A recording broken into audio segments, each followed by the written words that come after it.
Exact report आप सुनिए।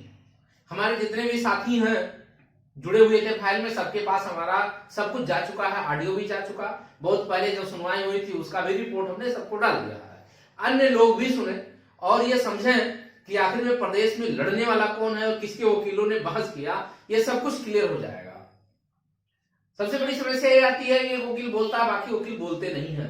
अब हम चलते हैं, सिर्फ अपने वकील की बात करते हैं। जो लोग प्रेजेंट थे उनसे यदि आप पूछना चाहते हो तो पूछ सकते हैं। एक हमारे साथी भी हैं, उनसे आप दे देंगे, उनसे भी पूछ लीजिएगा। हमारा जो सीनियर वकील थे, हमने शुरू में बताया था अभी, हमारे रजनी थॉमस थे, रजनी थॉमस, जो हमारे सीनियर एडवोकेट हैं। ये इन्होंने इतना अच्छा बहस किया कि आज हमारी तबीयत खुश हो गई। इन्होंने सारे पॉइंटों को बहस किया था कि जैसे आपका प्रोटम स्पीकर जो थे राजेंद्र प्रसाद वाले में, सच्चिदानंद सिन्हा वाले में इतना बढ़िया इन्होंने बहस किया कि उसपे भी मार्क्स मिलने वाला था, इस पे भी मार्क्स मिल जाता। राजेंद्र प्रसाद और राजेंद्र प्रसाद और सच्चिदानंद सिन्हा, इसको भी उन्होंने उठाया। दूसरी बात इन्होंने ये उठाया कि जो डिसलेक्सिया है इसका भी मुद्दा उन्होंने उठाया था।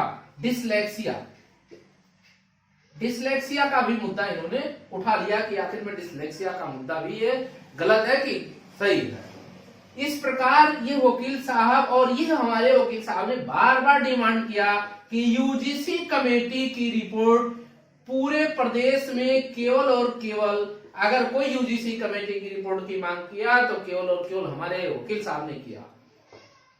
ये पूरा हमारे पास साक्ष्य है, पूरा हम जब उसमें कोर्ट में भी थे, ऑनलाइन सुनवाई में भी मैं था, पूरा हमने बहस सुना है।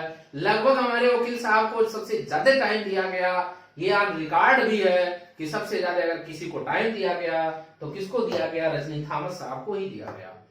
इतना बढ़िया इन्होंने बहस किया कि सारे क्वेश्चन को ये याद था इनको, और यह याद था किस पेज पे कौन क्वेश्चन है और किस पेज पे कब कब ये क्वेश्चन आ चुका है और कहां से गलती किया है। इन्होंने कहा कि माइलॉर्ड जब परिभाषा से ग्राहम बेल वाली जो परिभाषा है इसको इन्होंने ये मान सकती है गलती, तो अन्य क्वेश्चनों पे ये गलती क्यों नहीं मानते हैं, अन्य क्वेश्चनों पर गलती माननी चाहिए। और यह कहती है एक्सपर्ट के रिपोर्ट के अनुसार ये होती है। यूजीसी को भेजा गया था लेकिन यूजीसी की रिपोर्ट नहीं आई, फिर भी इन्होंने अपने आप को ही कह करके नंबर बढ़ा दिया है। यह नंबर बढ़ाने का अधिकार इनको नहीं था, फिर भी इन्होंने नंबर बढ़ा दिया। इसको नंबर एक्सपर्ट बढ़ाती है, कमेटी बढ़ाती है, तो बार बार बहस होने लगा। अन्य वकील साहब गए थे जो बहुत खेदजनक स्थिति में थे, वो बोल भी नहीं पा रहे थे। एक कोई खन्ना साहब थे, एक एसआर सिंह करके थे।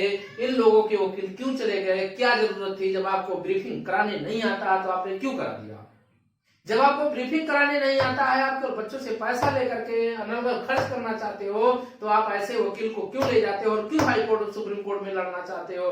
क्यों नहीं लोगों के साथ आना चाहते हो? हम तो शुरू में कहते हैं कि जब आपको ढंग ना हो लड़ने के लिए तो आप मत लड़ा करो।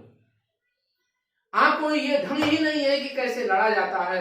हमारी फाइल को जब उन्होंने देखा तो उन्होंने कहा कि आप जो है परमिशन से आप यहाँ आए हो, तो मेरे वकील साहब ने कहा नहीं सर, हम ऑलरेडी डबल बेंच में था, हमारी एसएलपी थी 529 में, मेरा नाम भी उस समय जज साहब ने लिया, अखिलेश्वर त्रिपाठी जब रजनी सावंत है, एसएलपी 529 का उन्होंने जिक्र भी किया है। और उन्होंने ये कहा कि आपका जो 1 नंबर मिलता है 1 नंबर बढ़ेगा। जा रहा था डिसमिस होने के लिए एसआर साहब, एसआर सिंह कोई करके हैं, सीनियर एडवोकेट उनके हैं, किसी ने ले गया था, उनकी वजह से आज केस डिसमिस हो रहा था। लेकिन हमारे वकील साहब ने बचा लिया, हमने केस को विड्रॉल कर लिया और विड्रॉल करके हमने कहा कि हम अपनी बात को जो है कैसा हम अपने रिव्यू के माध्यम से, रिव्यू क्योंकि जब ऑर्डर आ जाता है तो हमारे पास बचती क्या है, रिव्यू, और रिव्यू के माध्यम से हम अपनी बात को हाई कोर्ट में कमेटी की रिपोर्ट की मांग कर सकते हैं।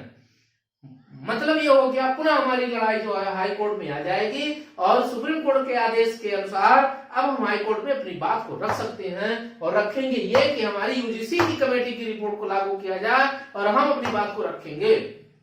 क्यों? क्योंकि ये बात होती है और किसी के वकील ने ये कहा कि स्टे की डिमांड किया जाए, 1 नंबर न बढ़ाया जाए, आखिर में 1 नंबर बढ़ जाता तो आपको क्या नुकसान था? ऐसे लोगों को ये हम सतर्क करना चाहते हैं। आप लोग क्यों ब्रीफिंग कराते हैं ऐसे लोगों को? क्या जरूरत थी? 1 नंबर बढ़ जाता तो आपका घर से जा रहा था, क्या आपको नुकसान हो रहा था? ऐसे लोगों को हम बहुत खिन्न आती है कि आपकी क्या मानसिकता है। कोई भी व्यक्ति हो, हम तो जानते नहीं है कौन है, लेकिन मैं जब ऑनलाइन सुनवाई में था उसका मैं साक्ष्य भी दे सकता हूं, जितने लोग मांग सकते हैं उसका पूरा हमारे पास साक्ष्य है। अब गोपनीयता भंग नहीं हो सकती है इसलिए हम नहीं कहते हैं, लेकिन पूरी की पूरी लगभग जो है 10:30 पे स्टार्ट हुआ और 11:25 पर लगातार सुनवाई हुई है। हम 11:25 के बाद हम जो है वापस आ गए, क्योंकि जब हम विड्रॉल कर लिए अपनी क्वेश्चन को कि हम हाई कोर्ट में अपनी बात को रखेंगे और हमको परमिशन साहब ने दे दिया, तो अपनी बात को रखने के लिए पुनः जिंदा हो गए। तो जितने भी साथी हमसे जुड़े हुए हैं, आज घबराना, नौकरी की अंतिम सीमा तक लड़ा जाएगा, क्यों नहीं लड़ा जाएगा, अंतिम समय तक लड़ लीजिए। हम बार बार कह रहे थे, कल ही हम कई लोगों से कहे, मैसेज डाले हुए थे कि भाई सहयोग करिए, सीनियर एडवोकेट ने ब्रीफिंग बहुत बढ़िया कराया। हम कंटिन्यू 2 दिन से लगातार सारे क्वेश्चनों को, और थॉमस हमारे रजनी थॉमस जी को सारे क्वेश्चन आते, यहाँ तक आते किस पेज पे है और कौन सी किताब में है। उन्होंने किताब ग्रांटेड, उन्होंने कहा कि यह किताब में ऑथेंटिक किताब है, गवर्नमेंट की चलाई हुई किताबों में उल्लेख किया गया है। ऐसे ऐसे हमने उनको ब्रीफ कराया था, लगातार ब्रीफ कराया है, और इसका साक्ष्य भी मेरे पास है, सब कुछ साक्ष्य है। जो लोग उस समय मौजूद थे वो जान गए होंगे कि ब्रीफ कैसे कराई जाती है, फाइल कैसे की जाती है, और उन लोगों को सावधान करना चाहते हैं जो अभी तक फाइल नहीं किए हैं। आपको फाइल करनी चाहिए थी, जब फाइल और जा रही थी तो आपको तेजी करना चाहिए था। तो सभी साथियों से कहना चाहते हैं, अभी हम जिंदा हैं और अब आगे जाएंगे, क्योंकि हमारे वकील साहब शुरू से कह रहे थे कि आपकी लीडिंग हम फाइल कर दें। हमसे गलती हो गई कि हमने लीडिंग फाइल नहीं कराया। सेकंड फाइल मेरी थी, हमको थर्ड चांस दिया गया। 4.15 हमारी नंबर थी। अब आप सोचिए 4.13 सरकारी वकील का था, 4.15 मेरा था। तो हमको बाद में मिला, उसके पहले जो वकील बोल रहे थे, कोई बुजुर्ग थे, वो बोल रहे थे, एसआर सिंह थे, वो ही हमारे पूरे चौपट कर दिए। वो क्या कह रहे थे खुद ही जज साहब नहीं समझ पा रहे, तो कहना क्या चाह रहे थे। इसलिए सभी साथियों से कहना चाहते हैं कि अभी आप निराश ना हो। जितने भी लोग लड़ रहे हैं हमारे साथ, हमको परमिशन मिल गया, हमारी फाइल का परमिशन मिला हुआ है। शेष लोगों का अभी नहीं जानते, आर्डर आने दीजिए, हो सकता है डिसमिस हो गया हो, लेकिन केवल और केवल मेरी फाइल जिंदा है। ये आपको स्पष्ट तौर पे कह रहे हैं कि अगर किसी की फाइल जिंदा है प्रदेश में, तो पहली मेरी फाइल जिंदा है, क्योंकि हमने विड्रॉल करके परमिशन अलाउ कराया है। तो हमारी फाइल क्या हो गई, हमारी फाइल 27,483 जिंदा हो गई। इसको हमने जिंदा कराया। इसके साथ एक आईए फाइल हुई थी, आईए फाइल होने पर वो भी हमारी जिंदा हो गई, वो भी हमारी क्या हो चुकी है, जिंदा हो गई। इसमें जितने नंबर मिल रहे थे, एक नंबर मिलने कंफर्म हो गया। उन्होंने कहा 1 नंबर आपको मिलेगा, इस पे नहीं दे रहे हैं, तो 1 नंबर ये मिल गया है। आइए हमारी अलाउ हो गई है और हमारा जो है केस डिसमिस नहीं हुआ है, और हम अपनी बातों को हाई कोर्ट में रख सकते हैं और यूजीसी की डिमांड कर सकते हैं, क्योंकि वो सुप्रीम कोर्ट ने कहा कि आप जा करके अपनी बात को रखिए। तो अभी हम जिंदा हैं, अपनी बात को रखेंगे और हम इसको अलाउ कराएंगे। और ईश्वर ने चाहा तो जितने भी क्वेश्चन हम लेकर के जा रहे हैं, सारे के सारे क्वेश्चन हमारे जिंदा हो जाएंगे। ईश्वर से प्रार्थना करते हैं कि जितने भी साथी जुड़ना चाहते हैं अभी भी जुड़ जाओ भाई, अभी भी समय है। हम देखें कितना अच्छा ब्रीफिंग कराए हैं, काम के बदौलत हम बोलते हैं, लोगों को गुमराह नहीं करते हैं। अन्य लोगों के साथ संख्या ज्यादा है, संख्या ज्यादा होने के बावजूद भी लोग नहीं लड़ पा रहे हैं, और संख्या मेरे पास कम है, फिर भी हम लड़ रहे हैं, जमकर मुकाबला कर रहे हैं। इसलिए सभी लोग ध्यान दें, पूरे प्रदेश के लोग ध्यान दें कि आखिर में लड़ कौन रहा है, कौन वास्तविकता से लड़ाई लड़ रहा है।